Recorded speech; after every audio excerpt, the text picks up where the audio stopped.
네, 오늘은 고린도전서 16장 마지막 장입니다. 제목은 사랑으로 행하라 제목으로 함께 은혜 나누도록 하겠습니다. 우리가 고린도전서를 오랫동안 몇 개월 동안 함께 살펴봤습니다. 고린도전서에 나오는 이야기는 고린도 교회의 문제, 고린도 교회가 문제가 있는데 그 교회의 문제를 어떻게 해결할 것이냐 하는 것에 대해서 바울이 편지를 써서 보낸 이야기였습니다. 그래서 처음에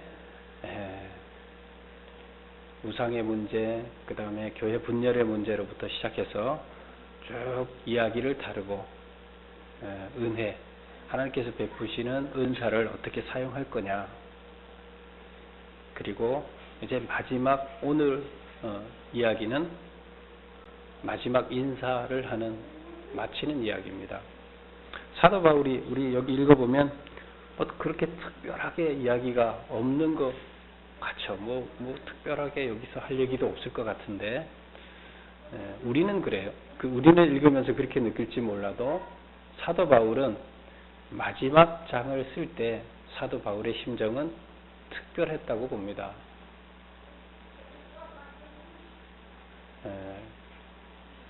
고린도 교회에 여러 가지 문제가 있었는데 그 문제들이 해결되는 핵심은 물론 각 문제마다 이런 문제는 이렇게 해야 됩니다, 이런 문제는 이렇게 해야 됩니다 하고 사도 바울이 얘기를 쭉 했습니다.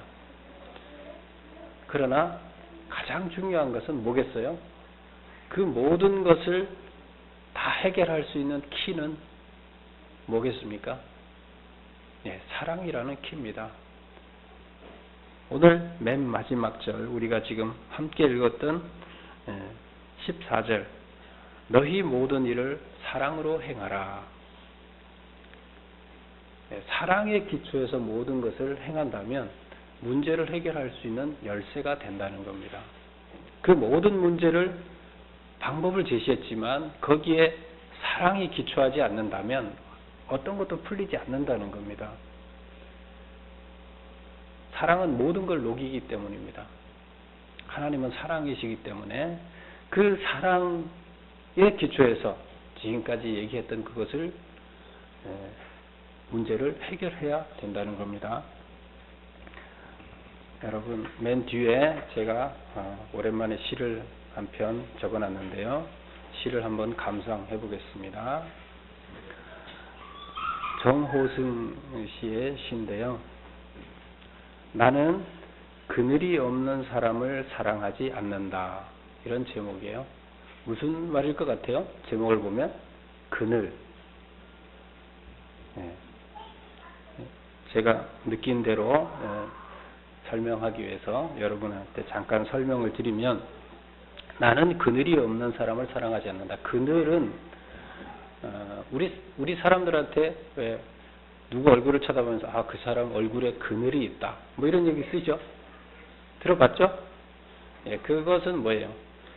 제가 그 맨 아래다가 이렇게 그늘이란 드러내놓고 말할 수 없는 허물, 아픔 이렇게 달아놨는데요. 겉으로 드러내놓고 말할 수는 없어요. 그런데 그 사람의 허물이고 그 사람의 아픔이 있습니다. 근데 그것이 없는 사람이 거의 없다고 봐야 되겠죠. 그런데 정호승 선생님은 이렇게 얘기합니다. 그늘이 없는 사람을 사랑하지 않는다. 우리는 그늘이 없기를 바라죠. 그냥 해맑게 얼굴에 해맑음만 있기를 바라잖아요. 그렇죠? 그늘이 있다 그러면 뭔가 좀 걱정거리가 많아 보여서 좀 안 돼 보이고 그냥 해맑았으면 좋겠다. 그런데 반대로 정우승 씨는 나는 그늘이 없는 사람을 사랑하지 않는다. 읽어보겠습니다. 나는 그늘을 사랑하지 않는 사람을 사랑하지 않는다. 그런 아픔을 자기가 갖고 있다 그러면 그런 아픔을 사랑하지 않는다는 건 뭐예요? 자기한테 처한 현실을 받아들이지 않는다는 겁니다. 나는 그늘을 사랑하지 않는 사람, 자기한테 처한 그런 아픔, 자기한테 처한 허물, 그걸 거부하는 거예요. 그런 사람을 사랑하지 않는다는 거예요. 싫어한다는 거예요. 그러면 반대로 어떤 사람을 좋아하는 거예요? 자기한테 처한 그 허물을 수용하고 기꺼이 그것을 받아들이는 사람을 나는 사랑한다. 나는 한 그루 나무에 그늘이 된 사람을 사랑한다. 이거는 이제 은유적인 표현을 썼는데, 한 그루 나무에 그늘이 된 사람을 사랑한다. 그늘이 있는 사람을 사랑한다. 이제 이런 얘기예요. 그늘을 자기가 좋아하니까, 자기한테 처한 상황을 좋아하니까 그 사람이 그늘이 됐어요. 그늘에 빠져버려서 그늘 자체가 돼버린 거예요. 그러니까 그 사람 자체가 허물이고 아픔 자체가 된 거예요. 햇빛도 그늘이 있어야 맑고 눈이 부시다. 나무 아래 앉아 나무 잎 사이로 반짝이는 햇빛을 바라보면 세상은 그 얼마나 아름다운가. 만약에 햇빛만 있다면, 그늘이 없다면 세상은 그렇게 아름다워 보이지 않을 거랍니다. 음지가 있어야 양지가 따뜻한 데인 줄 알죠. 계속 양지만 다 있다고 생각하면 뭐 별로 그게 좋은 건지 잘 모르죠. 그래서 여기서 세상이 아름답게 보이려면 우리가 아픔이 있어야 된다는 거예요. 허물이 있어야 된다는 거예요. 그래서 그것 때문에 고민을 해봐야 고민이 없는 것이 얼마나 행복한지, 햇빛 있는 데가 얼마나 따뜻한지 그늘에 있어봐야, 또 그늘이 얼마나 뜨거운지 때에 따라서는 그런 것을, 햇빛이 얼마나 뜨거운지 그늘에 앉아 있어 보면 안다는 겁니다. 그래서 그늘이 없는 사람은 결국 정우성 씨는 그늘이 없는 사람을 사랑하지 않는다, 이렇게 얘기를 했는데, 허물을 가진 사람만이, 또 그리고 자기 허물을 수용하는 사람만이 결국 정우성 씨는 사람같이 보인다, 이렇게 얘기를 하는 겁니다. 그 다음에 두 번째 이제 단락을 보면 그늘이라는 말을 눈물로 바꿔놨어요. 나는 눈물이 없는 사람을 사랑하지 않는다. 아픔이나 그늘이나 뭐 눈물이나 같은 말이잖아요. 나는 눈물을 사랑하지 않는 사람을 사랑하지 않는다. 나는 한 방울 눈물이 된 사람을 사랑한다. 결국에는 그 눈물 자체가 된 거예요. 그 사람이 아픔 자체가 되고 허물, 우리가 무슨 문제가 자기한테 생기면 그 문제 속에 빠져서 헤어나오지 못하잖아요. 그 인간들의 모습이죠. 나는 기쁨도 눈물이 없으면 기쁨이 아니다. 슬픔이 있어봐야 기쁜 것도 안다는 거죠. 사랑도 눈물 없는 사랑이 어디 있는가. 나무 그늘에 앉아 다른 사람의 눈물을 닦아주는 사람의 모습은 그 얼마나 고요한 아름다움인가. 이제 이게 결론적인 얘기인데, 나무 그늘에 앉아. 나무 그늘은 이제 자기의 아픔이에요. 자기의 아픔을 자기가 안고 있잖아요. 자기 문제 때문에 자기도 허덕이고 있어요.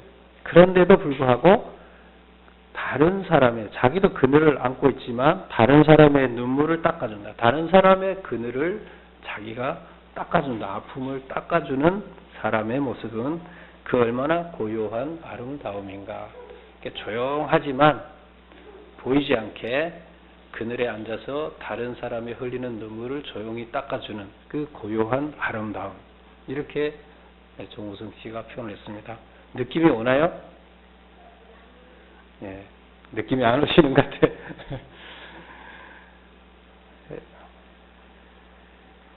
무슨 말을 하려고 하느냐? 바로 사랑이라는 얘기입니다. 내 그늘을 다 갖고 있지만 다른 사람의 눈물을 닦아줄 수 있는 사람, 그 사람이 아름답다는 겁니다.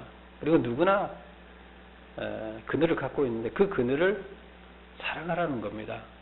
자기한테 처한 것을 거부하지 말고 받아들이고 극복하라는 겁니다. 그래서 받아들여야 극복할 수가 있습니다. 근데 그것을 아니다 하고 거부했을 때는 해결 방법이 없고 결국 정말로 헤어나지 못합니다.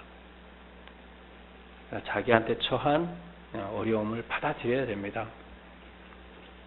내가 가난하다, 내가 몸이 약하다, 내가 그런 거에 대해서 받아들여야죠. 여기서 보면 오늘 사도 바울은 처음에 시작하는 이야기를, 오늘 마지막 장 시작하는 이야기를 연보 이야기로 시작합니다. 연보라는 건 이제 그 헌금이죠. 헌금. 무슨 헌금이냐 하면 예루살렘 교회에 돈을 모아서 예루살렘 교회를 도와야 돼요. 도와야 되는데 그 헌금 이야기로 먼저 마지막 당부의 말을 시작합니다. 근데 예루살렘 교회에 왜 헌금을 해야 될까요? 예루살렘 교회에는 가난한 사람들이 많았어요. 근데 그 이유가 왜 가난한 사람들이 많았느냐? 물론 뭐 다른 데도 있겠죠. 근데 특히 많았던 이유가 전 세계에 흩어져 있는 유대인들이 말년이 돼서 죽기 전에는 그러니까 예루살렘에 와서 지금 예루살렘에 온다는 것은 과거에 유대인이 믿던 그 교회가 아니라 그 유대교가 아니라 지금 하나님 예수님을 믿는 그리스도교를 얘기하는 거죠. 새로 생긴 기독교를 얘기하는 거죠. 그 기독교를 믿고 죽겠다. 이런 사람들이 많이 찾아왔습니다. 그럼 결국 나이 들어서 해외에 가서 지금 포로로 잡혀갔을 때 막 흩어져 있다가 전 세계로 흩어져 있다가 이제 마지막에는 하나님을 만나고 구원을 받기 위해서 예루살렘으로 가야 되겠다. 이러고 찾아오는 사람들이 많았습니다. 근데 그 사람들이 뭐 돈을 많이 벌어서 싸지고 왔겠어요? 아닌 거죠. 그래서 이들이 이런 사람들이 많아서 결국 헬라인들이 여기 많이 모였는데 나중에 그 제자들 12제자들이 그 헬라인들을 구제하기 위해서 스데반 집사를 포함해서 7명의 집사를 세워야 됐었죠. 근데 그때 무슨 일 때문에 그랬어요? 구제하는 일 때문에 이제 그게 시작이 됐어요. 근데 구제하는 일이 뭐예요? 이렇게 해서 미드로 많이 온 헬라 사람들을 어떻게 구제해야 되느냐, 생활을 하기 위해서 어떻게 구제해야 되느냐, 말이 통하는 헬라인들을 세워야 되겠다. 이렇게 시작이 됐습니다. 그래서 이때 해외에서 온 많은 사람들이 다 이렇게 빈민자들이었습니다. 그리고 또 혼자인 사람들. 옛날에는 남자들이 잘 죽었어요. 여자들보다가. 그래서 혼자인 사람들도 많이 왔습니다. 그리고 남자들이 일찍 죽는 것 같아요. 여자들이 오래 사는 것 같고. 많이 모였는데 그래서 가난했고, 그 다음에 또 여러 해 동안 예루살렘에 기근이 있었습니다. 그래서 어려웠고, 또 유대인들의 핍박이라는 거예요. 기존에 예수님 오시기 전부터 자기네 유대교를 믿어왔죠. 근데 예수님 오셔서 새로 기독교가 생겼죠. 서로가 사이가 안 좋죠. 그래서 예수님이 오셔서 새로 만들어진 신교에 대해서 유대교는 핍박을 한 거죠. 그래서 뭐 그런 사람들한테 일자리도 주면 안 된다, 뭐 이런 식으로 여러 가지 어려움이 많았습니다. 그래서 예수님을 하나님의 아들로 믿는다는 것 자체, 메시아로 믿는다는 것 자체는 생활에 고통이 주어지는 일이에요. 특히 어디에서? 예루살렘에서. 그래서 예루살렘에 신앙생활을 한다는 건 그만큼 힘들었습니다. 그러나 예루살렘은 뭐예요? 하나님께서 예루살렘에서부터 시작을 하셨잖아요. 예루살렘에 아들을 보내시고 예루살렘에서부터 시작을 하셨기 때문에 그 예루살렘은 상징적인데요.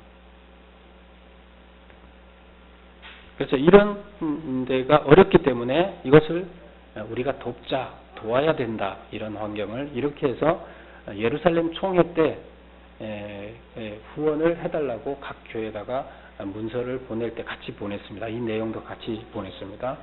그래서 각 헬라 지역에 있는 새로 개척되는 교회들은 필히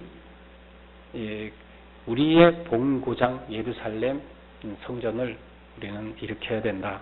그곳에 후원을 하자. 이렇게 해서 후원이 항상 하고 있었습니다. 그래서 사도 바울은 개척하는 데마다 새로 가는 데마다 예루살렘 교회를 도와야 됩니다. 하고 연보를 하도록 했습니다. 그래서 쭉 전도를 하는 지역마다 해서 돈을 다 모아서 예루살렘 교회에 가져다 주는 것으로 이렇게 했습니다. 그래서 이방 지역에 세워진 교회들은 예루살렘 교회와 같은 그리스도를 믿는 신앙 공동체임을 확신했기 때문에 또 헌금을 했고 또 복음의 빛을 지고 있다고 생각을 했습니다. 복음은 거기서부터 나왔기 때문에 복음이 예루살렘으로부터 우리한테 전파됐고 그 복음 때문에 지금 예루살렘을 핍박당하고 있잖아요. 우리한테 복음을 전해주고 그들은 핍박당하고 있어요. 그래서 우리는 빛을 지고 있다. 복음의 빛을 지고 있다. 그 다음에 그리스도의 사랑을 실천하고자 했기 때문이다. 그늘진 곳에 그리스도의 구주의 손길을 전하는 것. 바로 다른 데가 아닌 하나님의 복음의 씨앗이 심어진 그곳에 그늘이죠. 그늘이 드리워져 있는 거예요.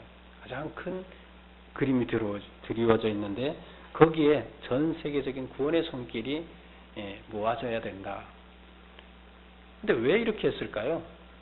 오히려 이렇게 가장 중심에 있는 예루살렘 교회가 가장 번창하고 잘 돼야 다른 데서 보면 엄청 잘 되네. 그게 맞네. 이렇게 할 텐데 왜 하나님께서는 이런 방법을 사용하실까요? 우리 인간들의 눈하고 틀리죠? 그런데 오히려 다른 사람들이 다른 지역에 있는 새로 개척되는 그 교회 지역 이방인들이 오히려 우리의 중심 예루살렘에다 빚을 졌기 때문에 그리고 그것에 구원의 손길을 보내면서 서로 사랑을 나눌 수 있는 하나가 되는 이런 기회가 됐습니다. 그래서 이 일을 중요하게 이야기하고 사도 바울이 헌금에 대해서 언급을 합니다. 헌금은 이렇게 하라 이렇게 얘기합니다. 내가 갔을 때 급하게 모아갖고 헌금을 하려 하지 말고 매주일 여기서는 이렇게 표현합니다. 매주일 첫날 시작되는 첫날이 원래 뭐예요? 일요일날 주일이에요. 지구로 얘기하면 주일 예배신데 옛날에는 원래 안식일이 지금처럼 일요일이 아니었죠?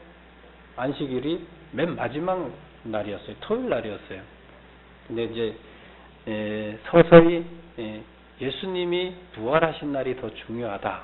이렇게 해서 기존의 안식일에서 예수님의 부활을 강조하면서 일요일날 예배 드리는 것으로 바뀌기 시작했어요. 그래서 이때도 이미 일요일날 예배 드리는 것으로 이미 바뀌어져 있었어요. 그래서 예배 드릴 때 헌금을 했다가 매주 모아놨다가 내가 가면 그것을 나한테 전달하면 내가 그것을 할 수 있게 하겠다. 이렇게 얘기를 하고 있습니다. 그 다음에 금액은 각자가 수입에 따라서 스스로 결정을 하라고 이렇게 얘기를 하고 있습니다. 우리는 여기서 사도 바울은 예루살렘 교회에 대해서 이렇게 얘기를 하고 있지만 구제 헌금에 대한 우리의 생각은 어때야 되느냐? 물질을 주신 것에 대한 감사의 마음으로 우리는 해야 됩니다.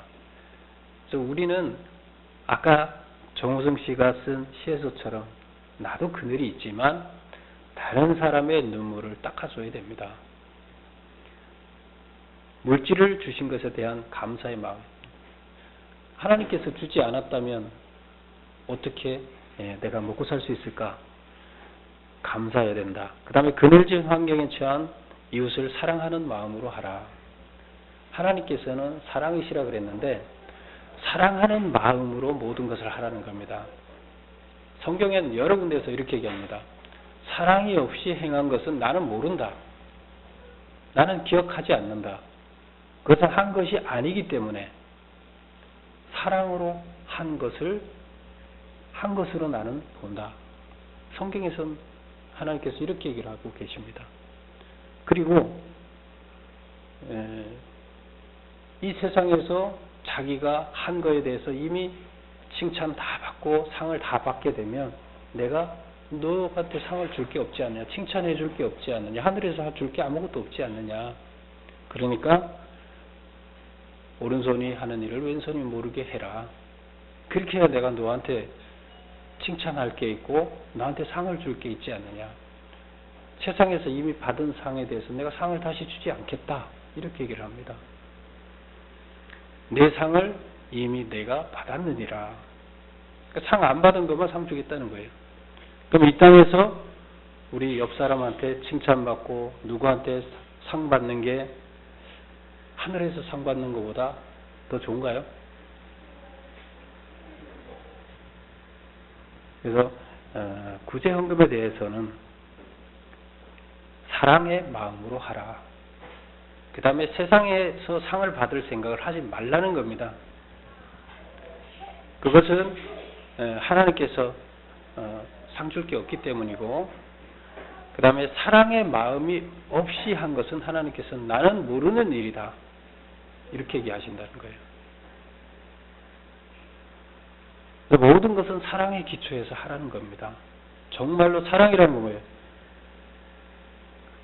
불쌍히 여겨지는 마음이 내 안에 생겨서 긍휼한 마음으로 그를 도와주는 겁니다. 그래서 그런 마음으로 해야 된다는 겁니다. 우리는 이렇게 생각해야 됩니다. 나의 도움이 없이 살 수 없는 사람이 우리는 있음을 항상 우리는 기억해야 됩니다. 내가 어려움에 처했을 때 누군가가 도와줬으면 하는 그만큼만 내가 그들을 도와주면 된다는 겁니다.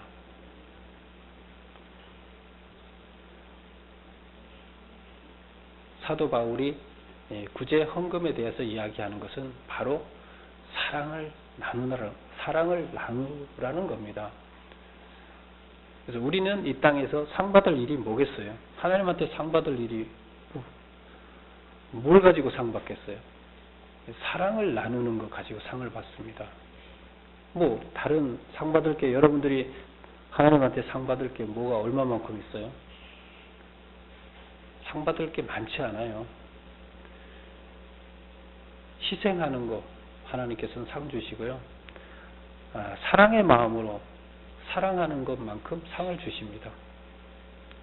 자기 사랑이라는 것은 자기 거를 나눠주는 거예요. 다른 사람의 아픔을 내 아픔으로 받아들이고 나눠주는 겁니다.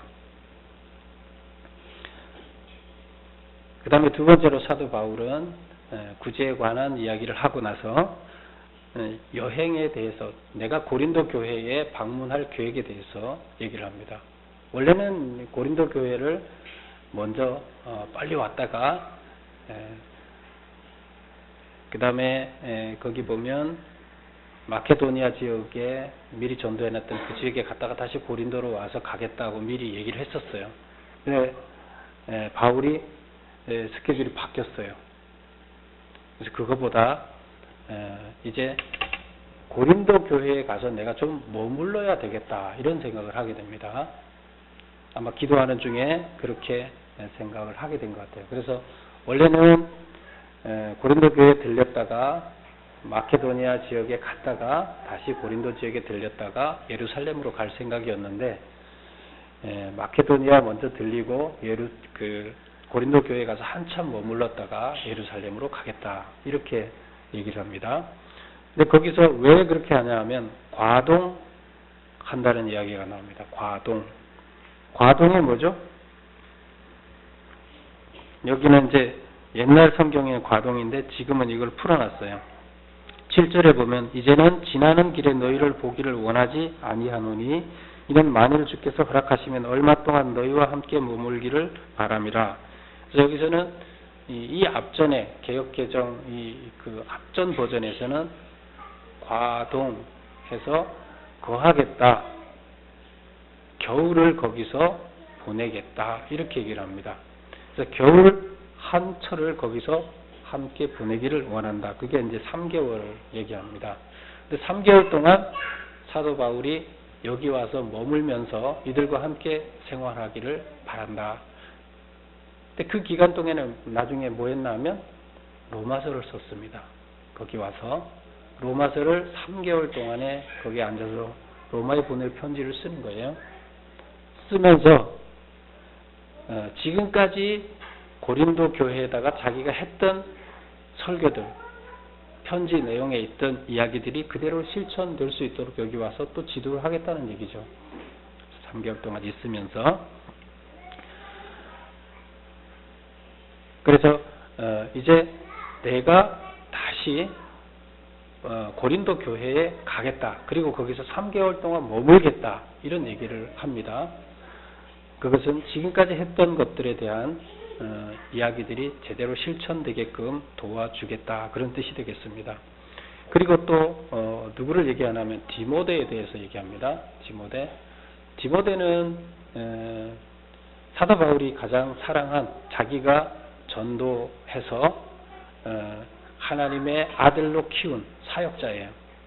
그래서 사역자인데 디모데를 친아들처럼 그렇게 사랑을 했습니다. 사도 바울은. 근데 디모데가 굉장히 내성적이에요. 그리고 나이가 아직 어려요.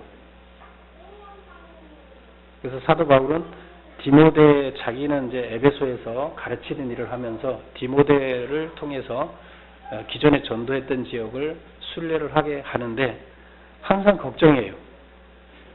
왜? 나이도 어리지, 아직 세상 물정을 잘 모르지, 성격도 내성적이지, 그래서 걱정이 많아요.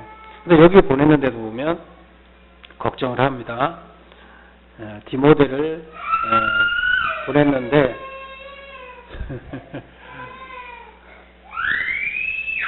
수연아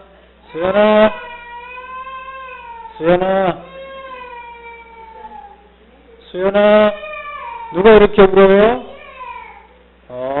오빠가 그랬어? 오빠 혼내줘야 돼?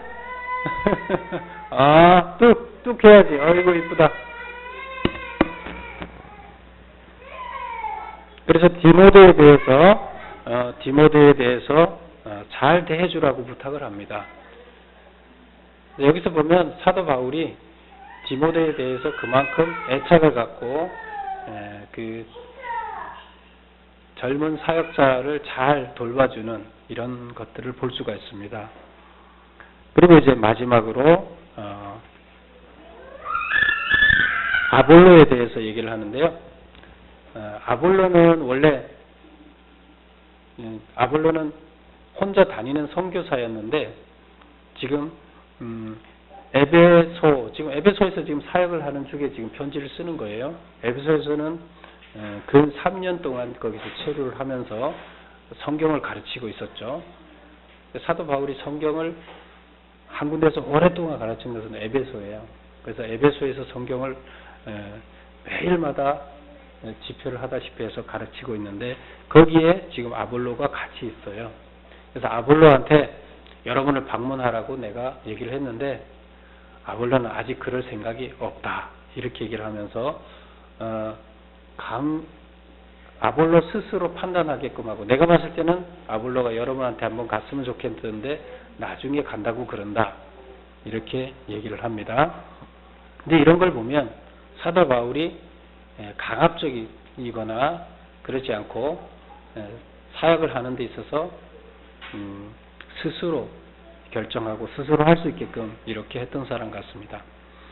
그러면서 마지막으로 하는 이야기가 이제 고린도 교회에 부탁하는 이야기는, 오늘의 핵심의 이야기는 우리 13절입니다. 13절, 14절입니다. 13절 다 같이 13절, 14절 다 같이 한번 읽어보겠습니다. 깨어 믿음에 굳게 서서 남자답게 강건하라. 너희 모든 일을 사랑으로 행하라. 깨어 믿음에 굳게 서서 남자답게 강건하라. 깨어 있다는 것은 어떤 위험이 닥쳐올 상황이 있다는 거죠. 위험하니까 졸거나 잠자거나 하지 말고 깨어 있어라. 깨어 있다는 것은 위험이 있다는 얘기예요. 어떤 위험일까요? 신앙을 위협하는 위협이 있다는 겁니다. 그게 뭐예요? 이단들, 이방을 신을 섬기는 사람들, 그 다음에 교회 안에서도 유대인들이 지금 계속 과거에 예수님이 오시기 전에 하나님을 믿던 그들 유대인들 방식의 하나님을 믿던 유대교인들, 그들이 계속 예수님이 오신 후에 만들어진 기독교를 적대시하고 있잖아요. 그래서 이런 문제 때문에 어디 가나 항상 위험이 있었습니다. 그래서 이런 부분에 대해서 깨어 있으라는 겁니다. 깨어 있지 않으면 결국 올바른 신앙생활을 할 수가 없다. 쓰러질 수밖에 없다. 이런 얘기를 합니다. 그래서 깨어 있어야 된다. 마찬가지입니다. 우리도 지금 뭐 하나님의 말씀이 이게 하나님의 말씀이다. 저게 하나님의 말씀이다. 뭐 난무하잖아요. 이단들이 오히려 뭐 지금도 엄청 난무하잖아요. 통일교, 세계일보 같은 경우에 통일교에서 하는 거죠. 세계일보가 지금 뭐 많이 나가고 있죠.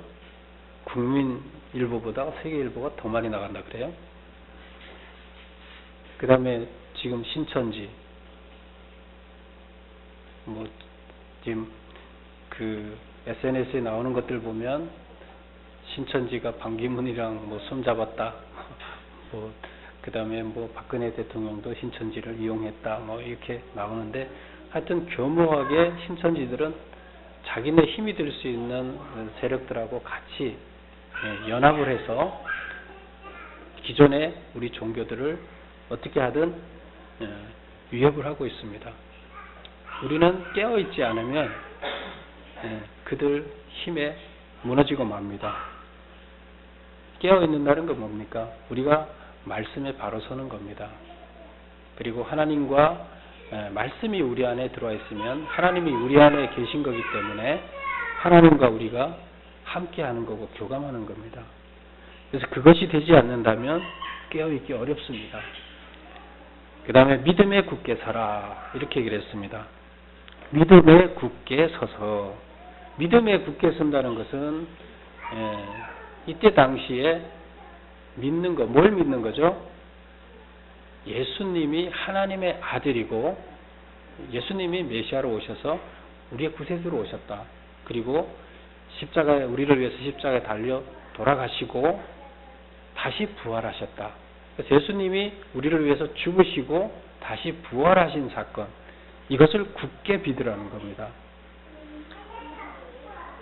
그리고 남자답게 강건하라. 이 얘기는 여기서 뭐 그럼 여자도 남자답게 뭐 이런 얘기인가요? 여기서 신앙에 관련해서는 미약하거나 연약하게 지지 말라는 겁니다. 신앙을 남자들이 힘이 세잖아요. 밀어붙이잖아요. 그런 식으로 연약한 반대, 남자들은 강하고 여자들은 약하다 이렇게 봤을 때 남자답게 강하게 믿음을 강하게 가지라는 얘기입니다. 그래서 연약해지지 말고, 믿음에 연약해지지 말고, 믿음이 연약해지면 쓰러집니다. 그래서 깨어있고 믿으며 강건해지라 이렇게 얘기를 하고 있습니다. 그리고 너희 모든 일을 사랑으로 행하라. 지금 여기는 짤막하게 이렇게 너희 모든 일을 사랑으로 행하라 이렇게 얘기를 했지만, 지금까지 고린도 교회에 편지를 해서 보냈던 그 문제들, 모든 문제들에 관한 그 문제들의 해법은 결국 사랑의 기초에서 행해야 된다 이런 얘기입니다. 그래서 가장 중요한 것은 여기에서 사도 바울이 마지막에 하고자 하는 이야기는 이것입니다. 그리고 나머지 뒤에 이야기는 인사말 쭉 합니다. 이쪽 지역에 있는 우리 교회들이 그쪽에다 문안한다. 그리고 끝에 부분에 가서는 내가 축도하는 식으로 하나님의 이름으로 하나님의 은혜가 충만하기를 바란다 하는 인사로 마무리를 짓습니다. 그렇게 해서 전체 고린도 전서가 일단락이 맺어지는데, 사도 바울이 결론 맺는 것은 사랑으로, 지금까지 내가 얘기했던 모든 것은 사랑에 기초했을 때만 가능하다. 그리고 그 모든 것은 사랑에 기초해서 행해야 된다. 이런 얘기를 합니다. 그리고 그 사랑은 바로 우러나오는 사랑이어야 됩니다. 그것은 우리가 다른 사람을 불쌍히 여긴다는 그 마음 자체가 그냥 우리가 그냥 자동으로 나오는 게 아닙니다.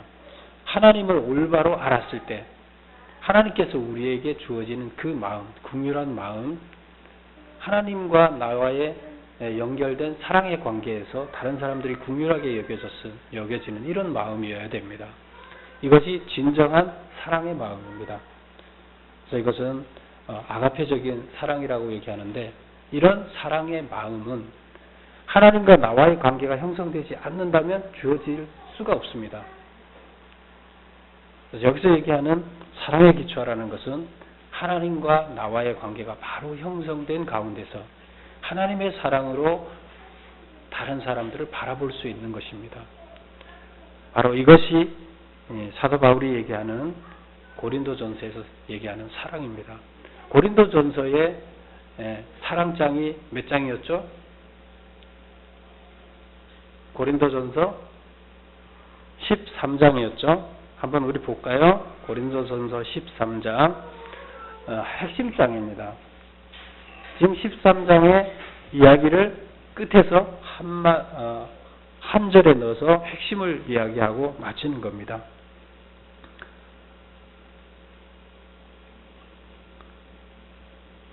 고린도전서 13장 한번 보겠습니다.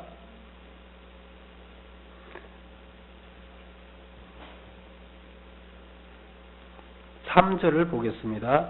다 같이 한번 읽어볼게요. 내가 내게 있는 모든 것으로 구제하고 또 내 몸을 불사르게 내줄지라도 사랑이 없으면 내게 아무 유익이 없느니라. 그 다음에 13절을 한번 읽어보겠습니다. 그런즉 믿음, 소망, 사랑 이 세 가지는 항상 있을 것인데 그 중에 제일은 사랑이라. 내게 있는 모든 것으로 구제하고 내 몸을 불사르게 내줄지라도 내가 다 했어요. 그런데 사랑이 없으면 내게 아무 유익이 없다. 하나님은 난 모른다. 헛수고한 거죠. 그렇게 우리는 모든 일들에 하나님과의 관계에 형성된 그 사랑의 마음으로 해야 된다 얘기고, 그 다음에 믿음, 소망, 사랑 이 세 가지는 항상 있을 것인데 그 중에 제일은 사랑이라. 우리가 여기에서 우리가 잠깐 옛날에 살펴봤던 걸 보면 은사 이야기를 했었어요. 바로 앞장이 12장이 은사예요. 성령께서 주시는 이런 쭉 은사가 있습니다. 이런 방언의 은사, 예언의 은사 뭐 쭉 얘기를 했었죠. 근데 그것들은 다 시간이 되면 패한다고 했습니다. 없어진다 그랬어요. 그러나 마지막에 남는 것은 사랑이다. 결국 사랑을 위해서 나머지가 다 존재합니다. 그리고 시간이 되면 다 패해집니다. 남는 것은 사랑밖에 없습니다. 결국 하나님께 도달되고 남는 것은 아무것도 다른 건 없어요. 마지막에 사랑입니다. 그 다음에 믿음과 소망은 뭐냐 그러면 믿음과 소망과 사랑은 항상 같이 있어요. 그러나 믿음과 소망은 사랑을 만들어내기 위해서 같이 존재하는 거예요. 사랑이 없다 그러면 믿음과 소망은 의미가 없습니다. 그래서 사도 바울이 고린도 교회에 여러 가지 복잡한 문제가 있는 교회에 고린도 전서를 통해서 이야기한 핵심은 주제는 바로 13장의 사랑입니다. 남는 건 사랑밖에 없습니다. 결국 그 안에 있는 모든 문제를 해결하는 방식은 사랑밖에 없습니다. 이렇게 부차적으로는 하지만 사랑에 기초하지 않는다면 완성될 수 없다. 이렇게 얘기를 합니다. 우리의 삶의 문제도 마찬가지입니다. 우리 안에 우리가 평생 살고 마지막에 하나님 앞에 갔을 때 다른 게 지금 다른 은사들 우리가 행했던 거 다 의미가 없이 사랑이 마지막 남는 것처럼 우리한테 남는 것은 하나님 앞에 갔을 때 우리가 행한 사랑밖에 남지 않습니다. 그리고 모든 문제는, 우리에게 주어진 모든 결론은 사랑으로 만들어 나가야 됩니다. 사랑이 아니면 어떠한 것도 해결되지가 않고 궁극적으로 결론에 도달할 수 없다고 봅니다. 여러분께서는 사랑, 하나님과의 관계에서 만들어지는 그 사랑의 심정으로 이웃을 사랑하고 사랑을 나눠주는 여러분이 되시기를 축원합니다. 기도하겠습니다. 아버지 하나님,